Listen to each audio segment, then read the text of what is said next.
ইন্নাল হামদুলিল্লাহ ওয়াসসালাতু ওয়াসসালামু আলা রাসূলিল্লাহি আম্মা বা'দ ফাউযু বিল্লাহি মিনাশ শাইতানির রাজীম বিসমিল্লাহির রহমানির রহিম।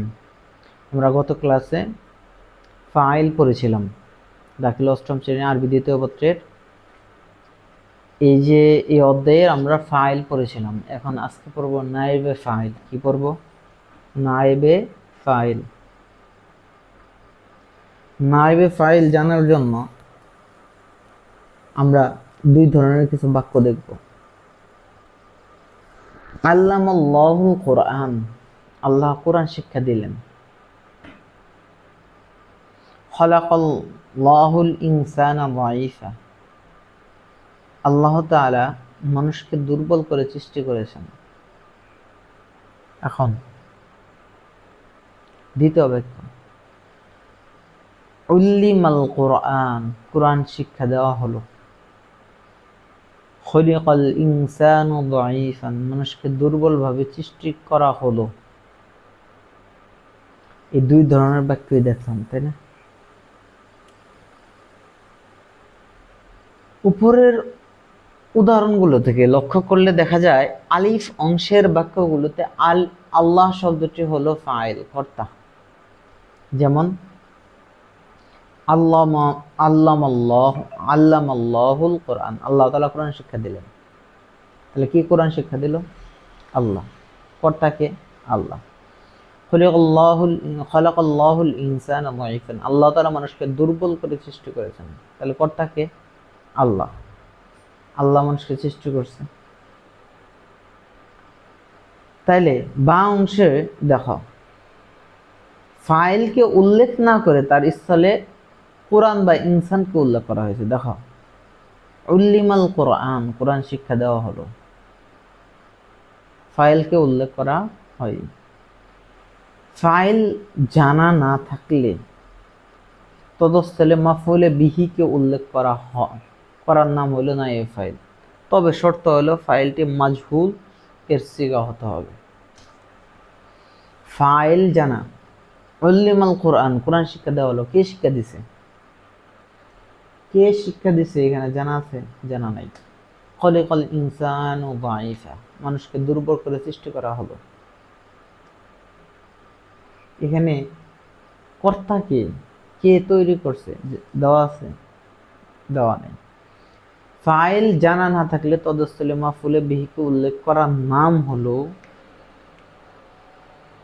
নায়েবে ফাইল। কি? নায়েবে ফাইল। তবে শর্ত হলো ফিআলটি অবশ্যই মাজহুলের সিগা হতে হবে। যেমন উল্লিমা, খুলিকা। এই তারিফু নায়েবে ফাইল, তারিফু নায়েবে ফাইল, নায়েবে ফাইলের পরিচিতি। নায়েবে ফাইলে হুয়া ইসমুন মা'রুফুন সাবাকাহু ফি'লুন মাবনিয়ুন লিমাজহুলি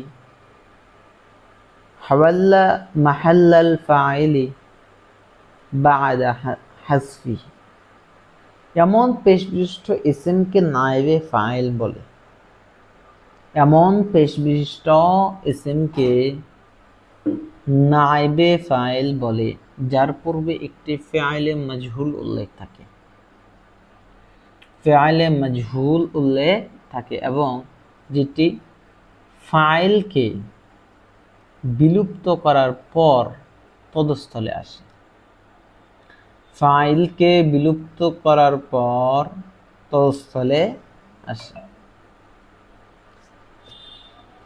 তো দেখো, দ্বিতীয় বাক্যতে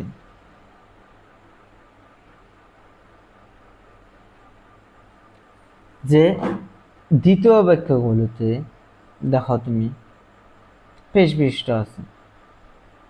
এখানে বলে প্রথম এমন পেশ বিশিষ্ট এসএমকে নায়েবে ফাইল বলে যার পূর্বে একটি ফাইলে মাজহুল উল্লেখ থাকে। এই যে দেখো, আমি একটু মার্ক করে দিই তোমার বুঝে। এমন পেশ বিশিষ্ট এসএমকে নায়েবে ফাইল বলে যার পূর্বে ফাইলে মাজহুল, এই যে ফাইলে মাজহুল।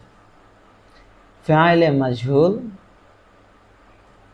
মাজহুল উল্লেখ থাকে এবং যেটি ফাইলকে বিলুপ্ত করার পর ফাইলকে বিলুপ্ত করে তদস্থলে আসছে এই দুইটা আসছে।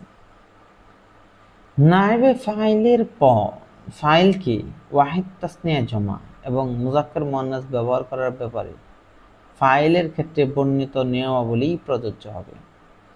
নায়েবে ফাইল এর ফেয়ালকে ওয়াহিদ তাসনিয়া জমা এবং মুজাক্কার মুয়ান্নাস ব্যবহার করার ব্যাপারে ফাইলের ক্ষেত্রে বর্ণিত নিয়মাবলী প্রযোজ্য হবে। মানে নায়েবে ফাইল আর ফাইল নিয়ম একটাই।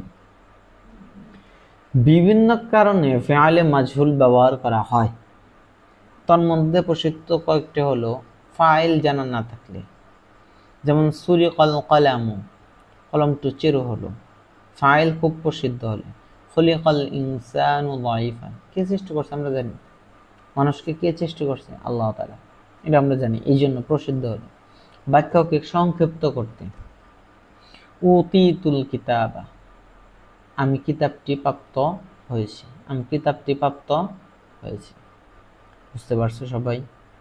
তো এই নাইবে ফাইল এর যত প্র্যাকটিস আছে, তাদরিবাত, এগুলো তোমরা নিজে বাড়িতে করে নেবা, বেশি বেশি প্র্যাকটিস করবা, বেশি জানতে পারবা।